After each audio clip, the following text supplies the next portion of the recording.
Among the mistakes that take place when hiring or renting is not being committed. And this is a serious offense.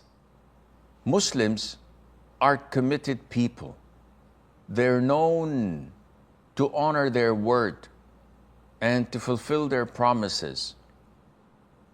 And it is a trait and a characteristic of hypocrites to break their word and their promises. When I hire someone to do something, and this is unfortunately seen in many places where law is not enforced. In some Muslim countries, you would find people abusing their authority, if they're locals, with the non-locals. So they hire someone to do some work in their homes, and after they finish, either they don't give them their full payment, and they say, well, I don't like the work, so I'll give you 50%, 70%. Or they don't give them payment at all because they're illegal workers, for example. And they say to them, go and complain to the police, knowing that they won't do that. This is haram. We Muslims don't do this because we know that Allah Azza wa Jal is the one who is going to hold us to account. The Prophet says, alayhi salatu wasalam, give the worker his wages before his sweat dries.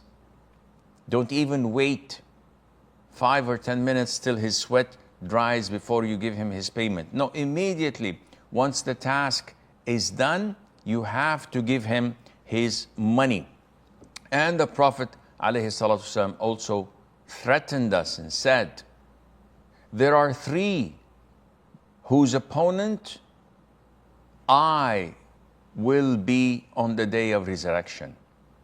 Yani the Prophet himself ﷺ will be your opponent if you transgress and wrongdo these 3 people.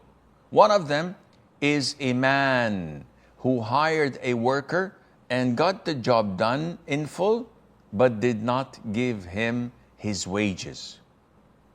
And this highlights integrity and honesty in Islam.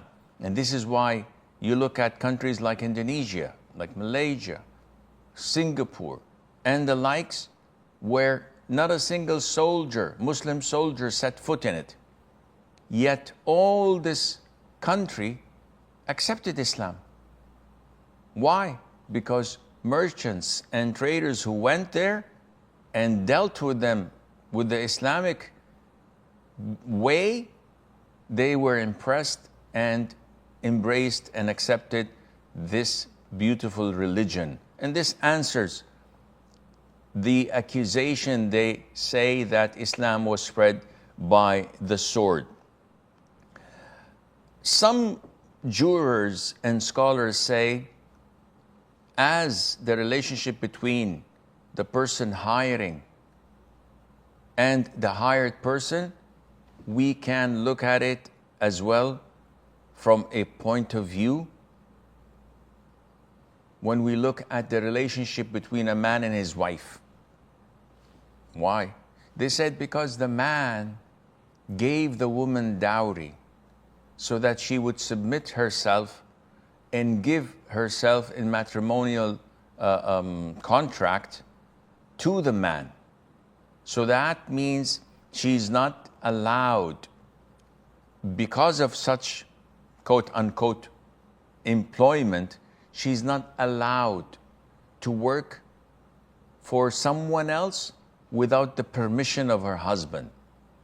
Which means that if a woman who's married, after a couple of years, felt bored and she said, I'm applying for a company, or I'm applying to teach in a girls' school, or I'm a doctor, I want to work in a hospital.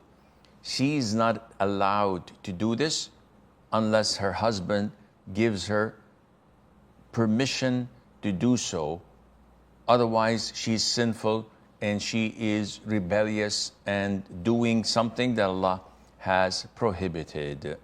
هذا والله أعلم، ونسبة العلم إليه أسلم، وصلى الله وسلم وبارك على عبده ورسوله نبينا محمد.